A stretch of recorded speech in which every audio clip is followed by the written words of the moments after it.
Hi there. Just before we get into this week's episode of the Midlife Mentors podcast, I wanted to share the exciting news that my book by Synergy Publishing is now available on Amazon.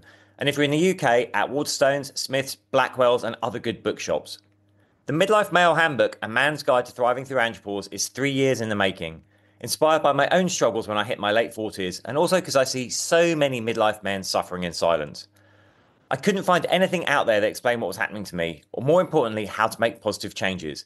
So I wrote this book for myself and all the other midlife men out there who might be feeling lost, isolated, or depressed, or are suffering from low energy, weight gain, and a decreasing confidence that's affecting their personal and professional life. My book explains what's going on based on the latest scientific research, and I've also included a 30-day action plan to help busy men regain control and feel like themselves again. The Midlife Male Handbook is available now. Head to all good bookshops or check the show notes for details. On today's episode, we're tackling the big one, stepping out of that oh-so-snug comfort zone so we can finally stretch, grow, and live a little larger and longer. If you've ever felt that quiet itch, there's got to be more whisper. Stick around. We unpack the science of discomfort, share a couple of our own spectacular stumbles, and give you practical moves to trade safe and small for bold and brilliant. So grab your coffee, lace up those metaphorical boots, and let's get uncomfortable. That's exactly where the magic happens. Ready? Let's dive in.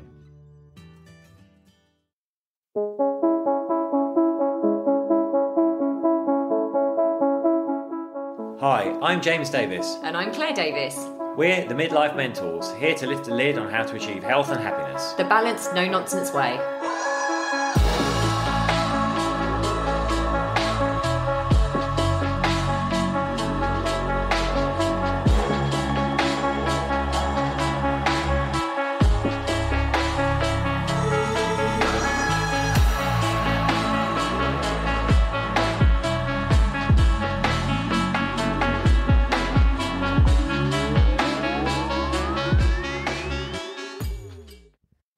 Hello and welcome to another episode of the Midlife Mentors with me, James. And me, Claire. We're just sitting, recording this in the window of our flat. Sun is streaming through and I feel like a cat. I feel like I want to curl up like a cat. How is it not Friday yet? I know, it does. Again, listeners, we apologise for missing a week, but we've been insanely busy with all kinds of things. Yeah, we don't miss that many weeks. I think it's quite rare, but yeah, it was last week. We looked at each other and was like, I just can't do it this week. I'm so sorry.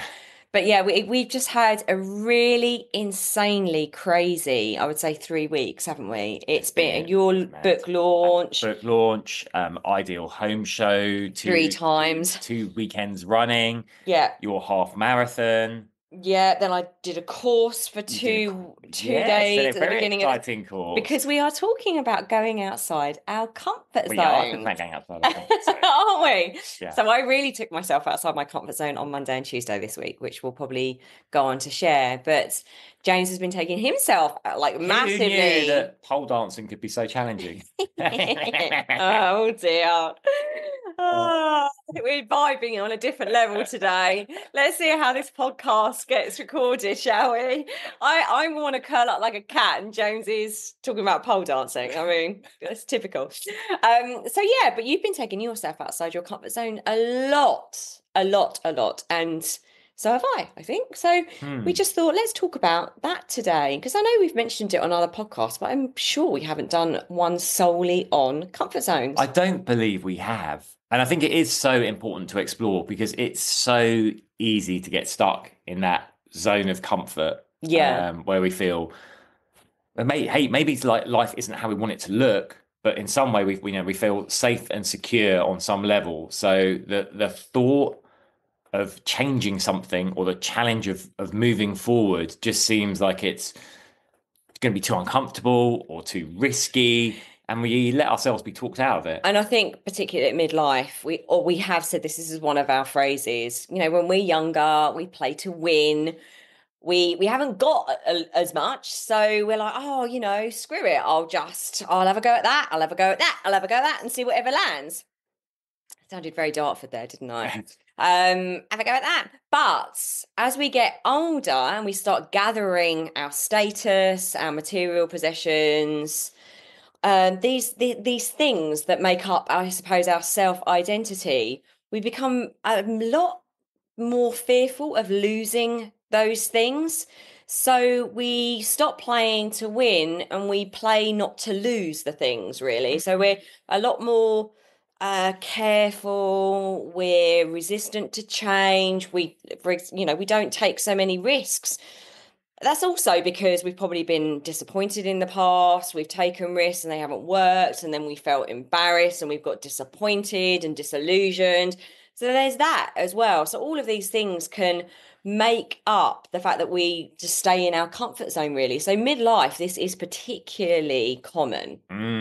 I was actually thinking about something. So I think it was the boxer Marvin Hagler that said he was talking about a lot of boxers when they start come from quite deprived backgrounds. So it's hard work. We've done boxing training. It's hard work to be a pro boxer. It's lots of early mornings, grueling training, all the rest of it.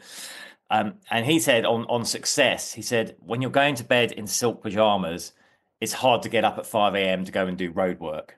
And Wow. my challenge to you is like, That? how many of you are going to bed in your silk pajamas now, James is. despite the fact, I wish I was, despite the fact maybe your life isn't how you might exactly want it, that there are still things you want to achieve, but that comfort level you've got now is stopping you moving forward. Yeah, because also I was just trying to write a post. It just wasn't flowing this morning, but I was thinking of writing a post around the fact that a lot of the time we can chase all this success and status and material things because actually there's some level of pain or healing that needs to happen that we're trying to run from and escape from. And so I also think, that add that layer to it that you're somehow just trying to hold on to this life that you've created for yourself, but actually something does feel like it's missing.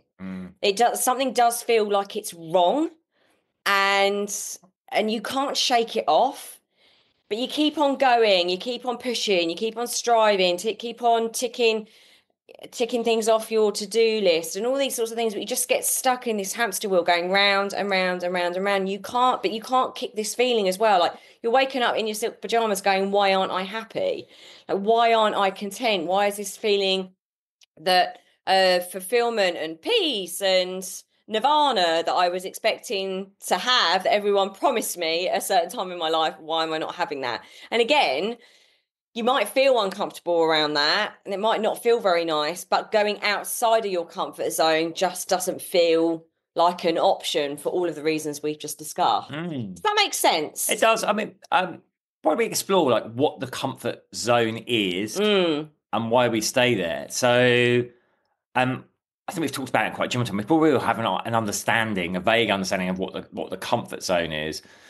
But I'd say if we want to apply psychological theory to it, we can use a theory of cognitive dissonance, right? And this is when we get a feeling of being uncomfortable when our behaviors and our beliefs are out of alignment. So if I believe that I'm very wealthy, but then I'm scrimping over every penny because I'm scared there's not enough, they're out of alignment, I'll feel uncomfortable.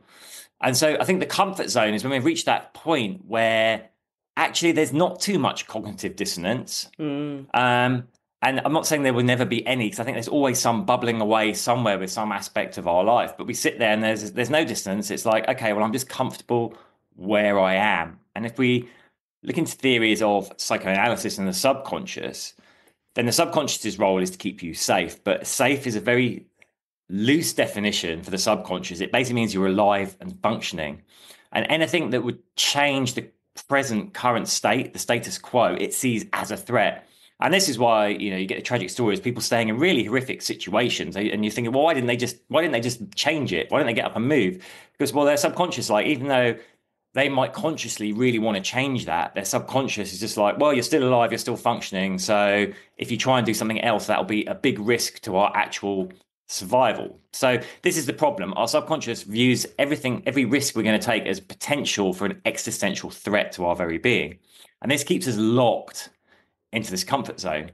Now, I'd say there's two things that can move us outside it. I'd say one is just like the willingness and the desire for change in some direction, to think that there should be more. Or the other thing might be that a belief or a behavior changes over time and that dissonance actually starts to grow louder around it. Like maybe you have neglected your health and be like, I don't believe that eating well and working out is important to me. But then you've got older and you've had health issues and you're saying like, oh, I better start doing something about this. And when you start doing it, it's going to feel really uncomfortable, but you actually recognize that what you should be doing there. Yeah, and I was going to say sometimes a lot of this has been my own experience anyway, and I think that for the years and years I've been coaching women in particular, because that's who I coach mainly, I've seen this. It is that point at which it gets to you can't ignore it. So it's been tapping on your shoulder, it's been niggling away, and you can no longer ignore something, or you've had, sadly, a massive life event, a tragedy, a loss, pain, something like that, and you've ignored it for all this time, and now you are at the end of yourself, and you are going to have to step outside of your comfort zone and do something new, because something has kind of changed you on such a deep, deep level, but there's nowhere else to go. That's what's happened for me. I've been forced to go outside my comfort zone, and my goodness, I'm so glad that's happened. But like when we're talking about comfort zones, I just want to say on top of what James has just said there about the psychology of it, we've got to remember that our brain is wired for predictability as well. So it's not just that safety, but it likes predictable outcomes. It never wants to be taken off guard. So, and it'll also try and find stuff that proves itself right. So if you have a belief that all dogs bite, then it's going to continuously seek out that information and news and stories that dogs are bad and they bite. So it likes predictability, so not outside comfort zones. And it is also wired for efficiency as well, to get the job done as quickly as possible, not to be challenged. So when you go outside your comfort zone, you're not going to necessarily get something done as quickly. It's going to challenge you. That's not how the brain's wired. It wants efficiency. But the thing is, comfort zones reduce cognitive load and stress temporarily. So having said all that, being in a comfort zone reduces cognitive load and stress temporarily, but 100% leads to stagnation, which then leads to disillusionment. And oh my goodness, my life just feels so boring. And I wake up every morning and I'm like, is this really it? Is this really my life?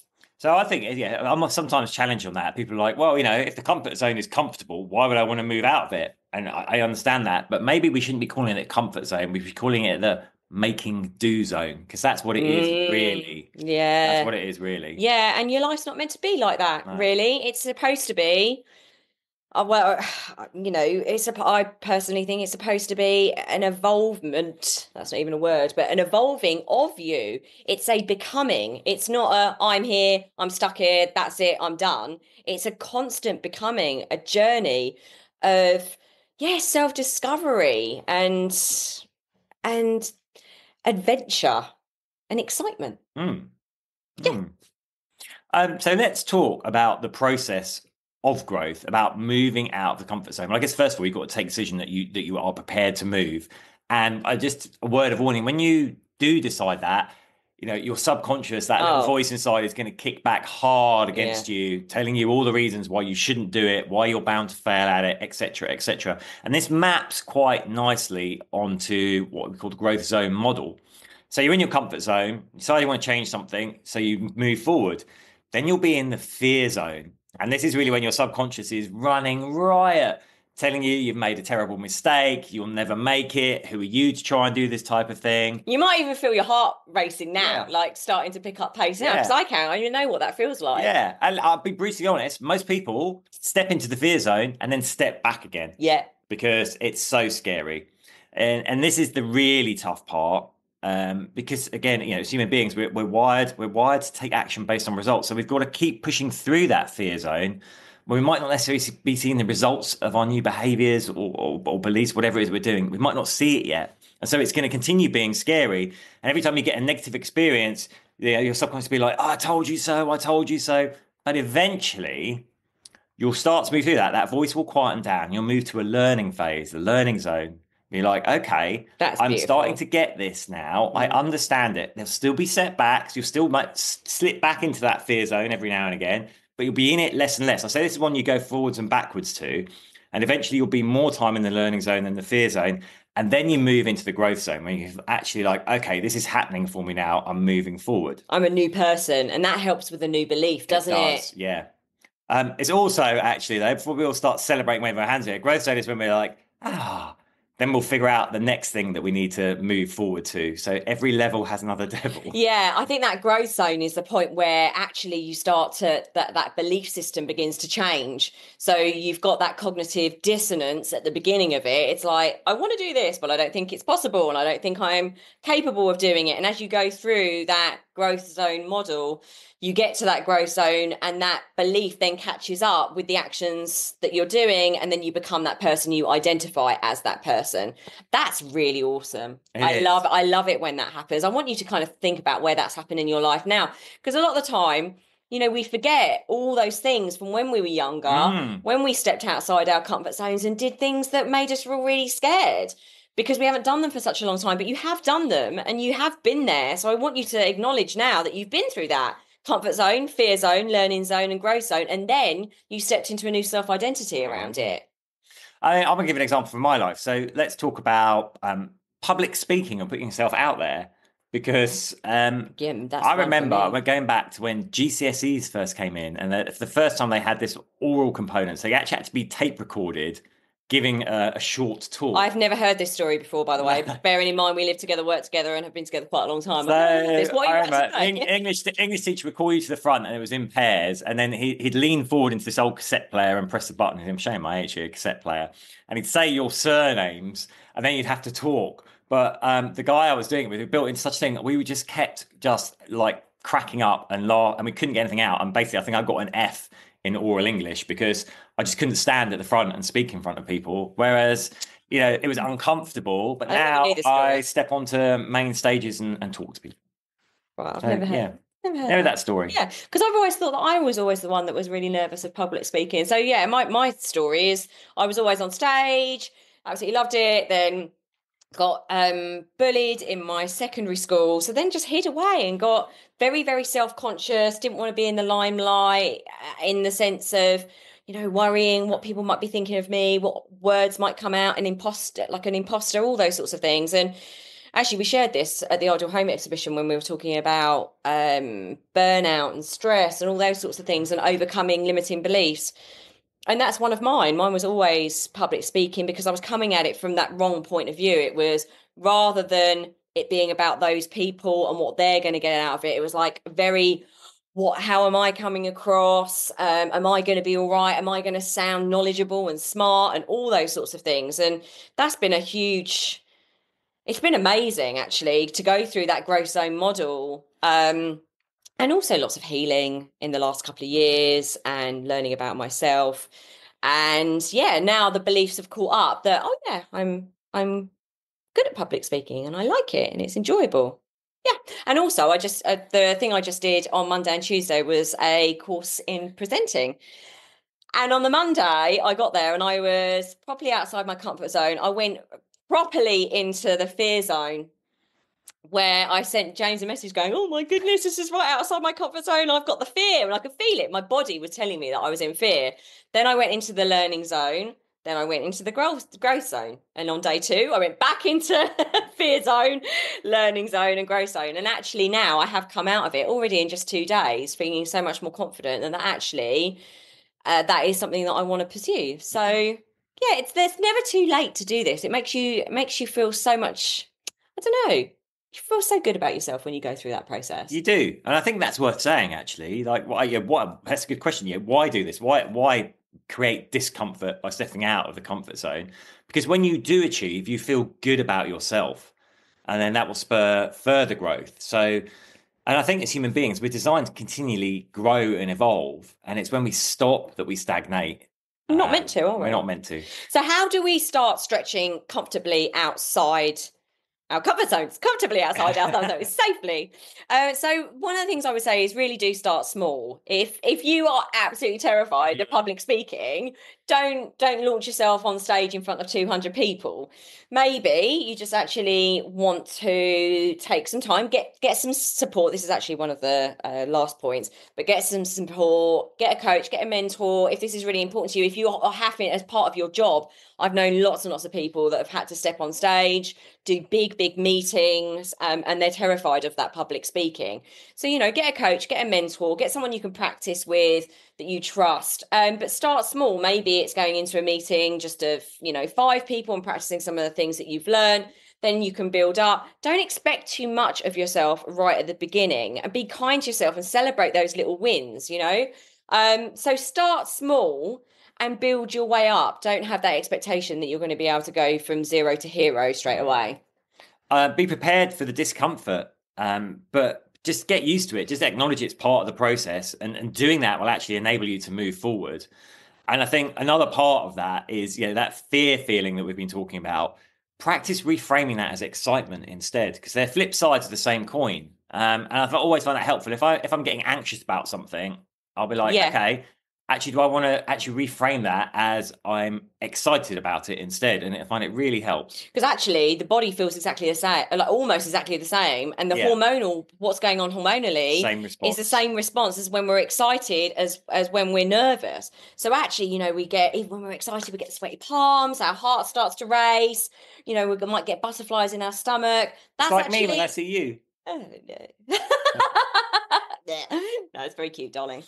Anyway, so yeah, I mean, they're very similar feelings in the body and what goes on in the mind as well. But I would say, just to reiterate, get that support system, mentors, friends, and accountability. That really, really helps you level up. And those people that might have connect with people that might have gone through their own journey of going in the comfort zone and the growing zone.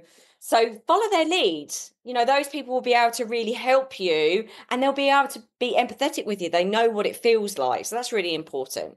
Some of the things that you could do around actually some of the tools to go through your comfort zone is to journal your emotions, your feelings, get it out of your head, get it out of your body in a sense. You can also reflect back on what went well. One of the things that I noticed about myself, I'm super critical of myself, not so much these days, which is a blessing. But one of the things that I don't think is particularly helpful for me is to go, oh, what else could I have done better? That actually doesn't work for me. I spend so much time thinking about that I don't think about what I did really, really well. So I challenge you, if you're one of those people like me, is to just go, okay, what went really, really well there? What went really well? Because there would have been something. So we kind of covered this, but just I think to recap that growth is going to feel messy. You're going to get imposter syndrome. You'll second guess yourself. You'll have moments of doubt. This is when you're stepping between that fear zone and that learning zone. But you're also going to get unexpected confidence, new skills, and it's going to build your resilience. So you just need to get used to that feeling of discomfort, knowing it's going to take you to the next level. Yeah. And one of the things that I would say is we need to normalize that awkward middle. Yeah. We do need to normalize that. There is going to be, James spoke about it really well. I mean, explained it really, really well, that there is that part in the middle that you're going to flip flop around in, which is that awkward, am I, aren't I? Is this for me? Is it not for me? Is it possible? Is it not possible? That's completely normal. And that's when you'll give up, right? That's when you're like, okay, because again, you're not seeing the results of your actions yet, likely. Because when we see the results of our actions, we're like, oh, that's working. And then the belief comes, but we're working in a void. So we'll be tempted to either stop doing what we're doing or change it, keep changing. But actually, sometimes we just need to give it a bit of a longer time. Well, I'll give you an example of the presenter course. Yes, it was only a couple of days, but, there were times where I completely messed it up. And that would have been a point where I thought, there's a door there, I'm going to run through it. There's a clear-shaped hole in the door because we don't like to fail. We don't like to feel embarrassed. We don't like to think that we don't know what we're doing. People to think we don't know what we're doing, or that they might judge us, and all those sorts of things. But it's sticking with that. It's reframing that, going, oh my goodness, everyone goes through this. Everyone's going to experience failure. everyone feels like an imposter at some point, or worries what people are thinking and worrying if people are judging them. Everyone goes through that, but I'm here for me. This is my journey. I want to become more confident, more resilient, more able to go out and do what I love, which is to share my message. To keep coming back to the emotional why. Why do you really want to do this when you're going outside your comfort zone? What does it mean to you? What's life going to look like when you pass through this uncomfortable part into the growth? Think about that. And I would just say to recap, growth really does. It's like a little sum here. We've got growth equals discomfort plus reflection plus consistency. So you're going to feel discomfort. You're going to need to reflect and go internally and kind of do all of that stuff, what you did well, what you might not have done so well. I don't really like that bit because I do it a lot. But be consistent. Just keep going and going and going and going. Because once you've done it in one area, you can do it in another. And it can start becoming really fun when you go outside your comfort zone. Like for me, throwing myself out of a plane, it was a tandem skydive, but I used to not like flying. This is when I was traveling, when I was 27. Didn't like flying. It was the worst thing I could ever do, but I put myself outside my comfort zone because I was like, this is going to make me grow. Same with scuba diving. I get very claustrophobic. What am I going to do? Put a massive mask on my face and go into the deep sea. So I've always recognised that the stuff that makes me feel most outside my comfort zone is the stuff that I'm going to get the most from, because the person that goes into that circumstance isn't going to be the same one that comes out. It's going to be much better. I hope you found that useful, listeners. We would love to hear your stories. Send them to us, or just ask yourself, what is the one thing you've been avoiding because it feels uncomfortable? What is the one thing that you have been avoiding because it feels uncomfortable? And try it this week. Take that first I'd love small you to. step forward and let us know. We'd love you to let us know. Team at themidlifementors.com. Team at themidlifementors.com. We'd love that. I would love to hear your stories. We love people, love the stories, and we want to know. Right, okay. With that, I'm gonna get out of my sunspot because I've got a coaching call with someone. So sending you lots and lots of love, and see you next week. Next time. Bye.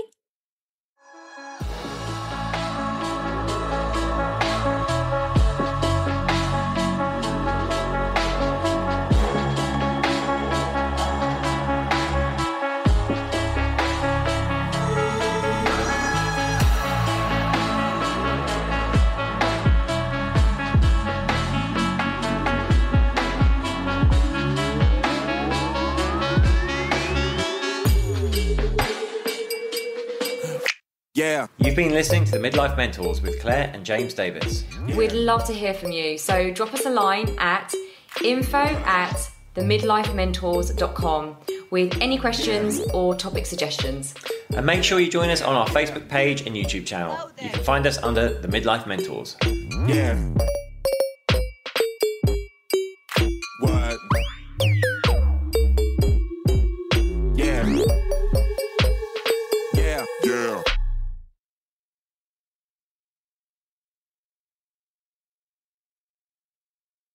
Thanks so much for listening to this episode. And don't forget to take the Midlife Reset Audit now to receive personalised insights into what's holding you back from living your healthiest, happiest midlife. So go ahead and take the audit now at themidlifementors.com/audit.